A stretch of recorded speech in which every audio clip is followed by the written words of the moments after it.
GST कार्यालय पर काफ़ी आक्रोश दिखाया, ज्ञापन दिया है, क्या मामला है? व्यापारियों ने अपनी बात बताई है कि कुछ व्यापार वाणिज्य कर विभाग के नियमों में दिक्कत आ रही है, रजिस्ट्रेशन के नाम पर दिक्कत आ रही है। हमारा ये कहना है कि देश के प्रधानमंत्री माननीय नरेंद्र मोदी जी इस देश को विश्वगुरु बनाने के लिए, इस देश को प्रगति के पथ पर ले जाने के लिए, इस देश की वर्ल्ड में सुपर पावर बनाने के लिए दिन रात मेहनत कर रहे हैं, पूरे वर्ल्ड में दौरा कर रहे हैं माननीय प्रधानमंत्री जी।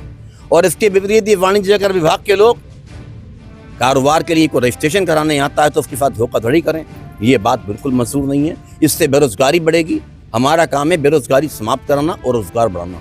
हम माननीय प्रधानमंत्री जी के आदेशों का, निर्देशों का पालन करते हुए इनको इस बात के लिए समझाने आए थे कि आप व्यापारी समाज के साथ बैठक करिए, जो स्टेट गवर्नमेंट से, सेंट्रल गवर्नमेंट से जो जीएसटी के प्रोविजन आए उसको लेकर के व्यापारी समाज के साथ बैठिए।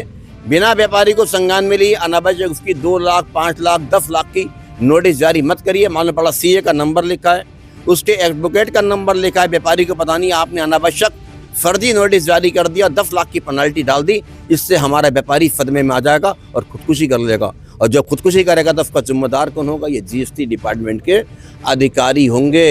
ये कई व्यापारियों को खुदकुशी करने पर आमादा हो गए।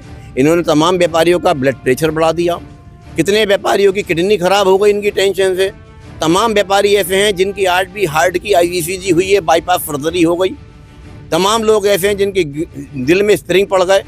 उनकी दहशत इन्होंने इतनी बना रखी है जीएसटी डिपार्टमेंट वालों ने, कई लोग आज हार्ट अटैक होकर मरने के कगार पर हैं। हमारा ये कहना है कि इस प्रकार से आम जनता का, बेरोजगारों का, व्यापारी समाज का ब्लड प्रेशर मत बढ़ाओ। नियमों में संशोधन, नियमों को समझो। जो माननीय प्रधानमंत्री जी ने कहा कि देश के व्यापारियों का सम्मान करो, उनके ऊपर जुल्म मत करो, तो जुल्म मत करो। देश का व्यापार बढ़ना है तो बढ़ना है, बेरोजगारी समाप्त करानी है तो समाप्त करानी है। इसी क्रम में इनको आज हमने समझाया है कि किस प्रकार आप ऑन पेपर से हटकर, नियमावली से हटकर नियम विरुद्ध तरीके से कार्रवाई कर रहे हैं, ये ठीक नहीं है। नियम को सही करिए और अपनी प्रणाली को सुधारिए और जो नियम है उसके अनुकरण में काम करिए, ना कि अपनी मनमानी तरीके से। ये मनमानी का तरीका गलत है। अगर ये मनमानी का तरीका लागू रहेगा, जो ये जारी रखेंगे, तो किसी भी कीमत पे इनका जो ये पीड़न है वो रोका जाएगा। इस संबंध में आवश्यकता पड़ेगी तो माननीय वित्त मंत्री भारत सरकार को भी अवगत कराएं। कितने बिंदुओं पर आपने शिकायत की है? आज लगभग 6 बिंदुओं पर हमने अनुरोध दिया है इनको, कमिश्नर लखनऊ के लिए, और ये इस बिंदुओं को ये अपने लखनऊ तक भेजेंगे। और लखनऊ महोदय जब ये भेजेंगे तो वो खुद समझ जाएंगे कमिश्नर महोदय कि इन्होंने कितनी ज़ाती का आलम बना रखा है।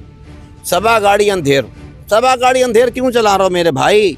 इन गरीबों को समझो, जिनको बेचारों को लैपटॉप चलाना नहीं आता, जिनको मोबाइल में एंड्रॉइड फ़ोन तो मुश्किल से सीखे हैं, लैपटॉप चलाना नहीं आता, और काम करना नहीं आता, नोटिस का जवाब देना नहीं आता, वो बेचारे जैसे तैसे वकीलों के साथ में मिलकर रजिस्ट्रेशन कराकर, सीए के द्वारा रजिस्ट्रेशन कराकर अपना व्यापार कर रहे हैं। उनको व्यापार करने दो, बिना वजह ज़बरदस्ती उनको ब्लैकमेल मत करने दो।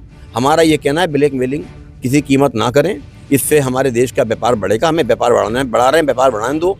व्यापार को ब्लैकमेलिंग के द्वारा तबाह बर्बाद मत करो। धन्यवाद।